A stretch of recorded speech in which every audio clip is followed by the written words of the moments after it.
अजी सुनते हो? अपनी मनु के बारे में क्या सोचा है? अपनी मनु अब बड़ी हो गई है, विमला ने रमेश से कहा। मनु बड़ी हो गई है? अभी कल ही की तो बात है जब वो मेरे हाथों में खेला करती थी। नन्ही मनु जब पैदा हुई थी तो मैं थोड़ा दुखी था, लेकिन उसकी प्यारी सी शक्ल देखकर सब भूल गया। वो दिन और आज का दिन मैंने उसे बहुत नाज़ों से पाला है, और आज वो इतनी बड़ी हो गई कि उसके बारे में सोचना पड़ेगा। मेरी मनु किसी भी बंधन में नहीं बंधेगी। मेरी मनु आगे बढ़ेगी।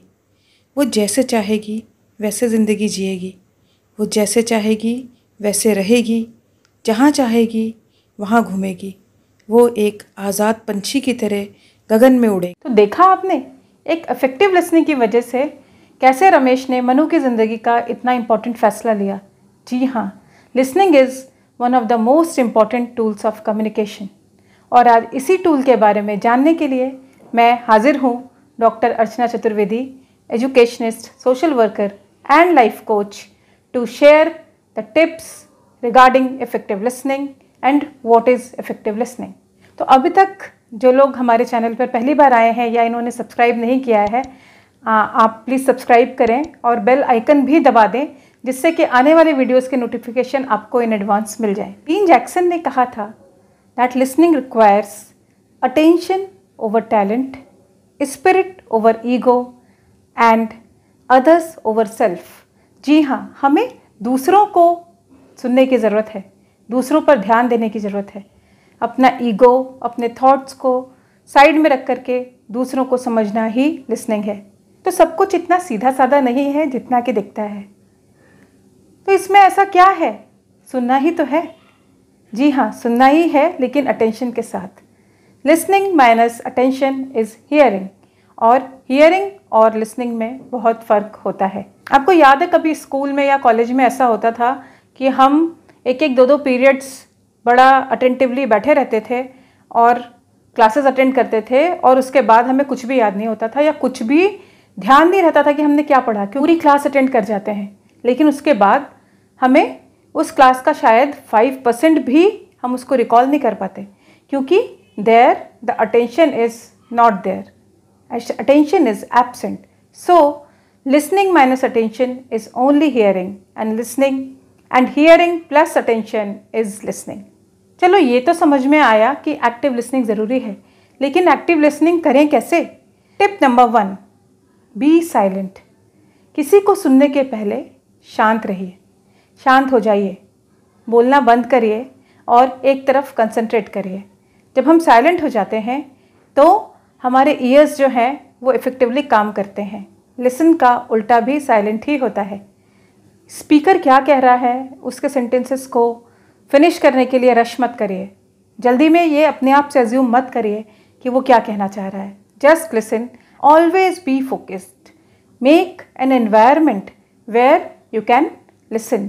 फर्स्ट ऑफ ऑल रिलैक्स, शांति से रिलैक्स करके अपने मूड को, अपने एनवायरनमेंट को, अपने टेम्परामेंट को लिसनिंग के लिए प्रिपेयर करिए।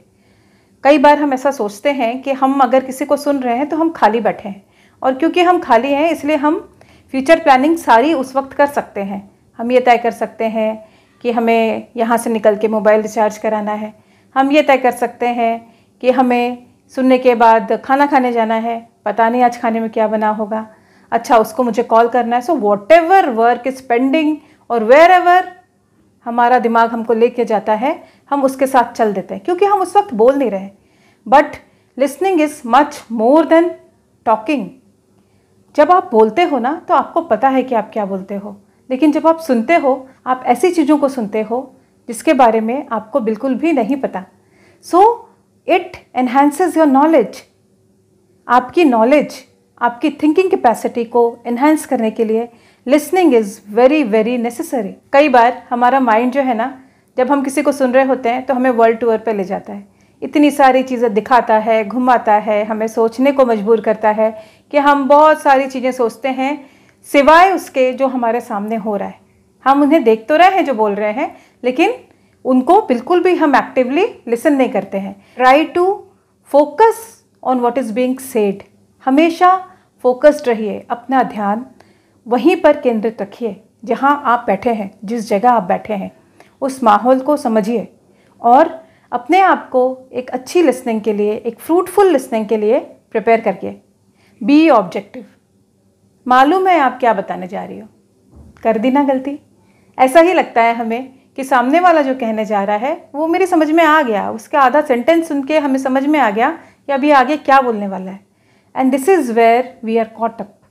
यहीं पे हमसे गलती होती है और हम कुछ बहुत ही इंपॉर्टेंट पॉइंट्स मिस कर जाते हैं।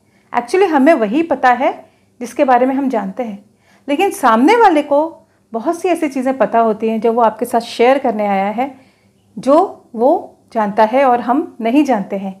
तो उन पॉइंट्स को हम मिस कर देते हैं जब हम ऑब्जेक्टिव नहीं होते हैं। So always be objective. अपनी बायस से, अपने विचारों से, अपनी धारणाओं से, अपनी भ्रांतियों से खुद को फ्री करिए। आप किसी भी चीज़ को अज्यूम नहीं कर सकते कि अच्छा ये कह रहे हैं इसका मतलब यही होता है, ऐसा नहीं है।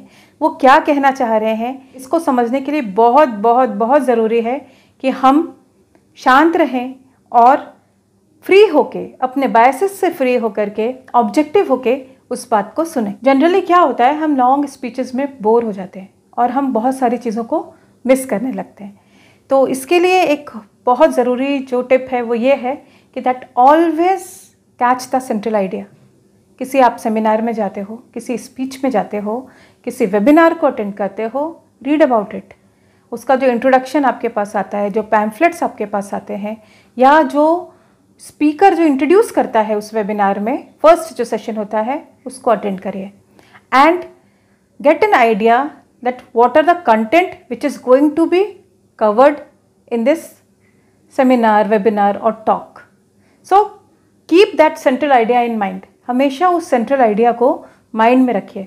वर्ड्स को अलग अलग कैच करके और फिर उसका अपने मन से कोई अर्थ मतलब निकालना कई बार काफ़ी गड़बड़ी पैदा करता है। सो व्हाट इज़ नेसेसरी कि हम इन कॉन्टेक्स्ट में उस चीज़ को सुने, जिस कॉन्टेक्स्ट में वो चीज़ बताई जा रही है, जिस कॉन्टेक्स्ट में सारा डिस्कशन हो रहा है, उस संदर्भ को हमेशा ध्यान में रखें। जितना भी स्पीकर्स होंगे और जितना भी कंटेंट होगा वो सब उसी थीम के आसपास घूमेगा। So always catch the idea, whatever the speaker is saying, what are the thoughts behind it, try to catch that idea, try to catch that concept. Always be patient. Listening के लिए बहुत ज़रूरी है कि आप धैर्य रखें, आप हड़बड़ाएं नहीं, आप सामने वाले के लिए उसका सेंटेंस कंप्लीट नहीं कर दें। अगर उसने कोई पॉज लिया है तो आप अपने माइंड का स्विच ऑफ मत कर दीजिए कि चलो इनका भाषण ख़त्म हो गया। कई बार ऐसा होता है कि वो एक पॉज होता है और उसके बाद कंटिन्यू होती हैं चीज़ें, कंटिन्यू होता है डिस्कशन या टॉक। और एट टाइम्स ऐसा भी होता है कि एक लॉन्ग पॉज होता है और उसके बाद फिर से डिस्कशन कंटिन्यू होता है। तो हमेशा अपने माइंड का जो स्विच है ना उसको ऑन रखिए और जब तक कि सामने वाला अपनी बात पूरी करके थैंक यू नहीं बोल देता तब तक खुद से ये डिसाइड मत करिए कि अब आगे कोई कंटेंट नहीं है। Observe the pitch, the tone, the volume of the speaker. कई बार ऐसा होता है कि जब हम बोलते हैं ना तो बोलने के तरीके से ये समझ में आ जाता है कि हम किस चीज़ को एम्फसाइज कर रहे हैं। ज़ोर देके कहते हैं ना, मैं इस बात को ज़ोर देके कह रहा हूँ, उस ज़ोर का ध्यान दीजिए, उस टोन को समझिए, उस पिच को, उस वॉल्यूम को समझिए कि उससे कौन से इमोशंस शेयर किए जा रहे हैं, उससे कौन से इमोशंस बताए जा रहे हैं। सो catch that tone, that volume and that pitch of the voice of the speaker. And last but not the least, one of the very important tip is that always observe non-verbal signs.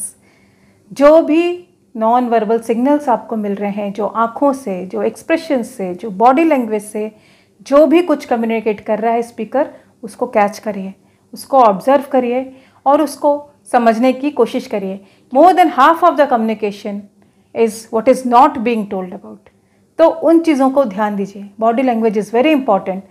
और जो next video है that will be on observation and body language in communication.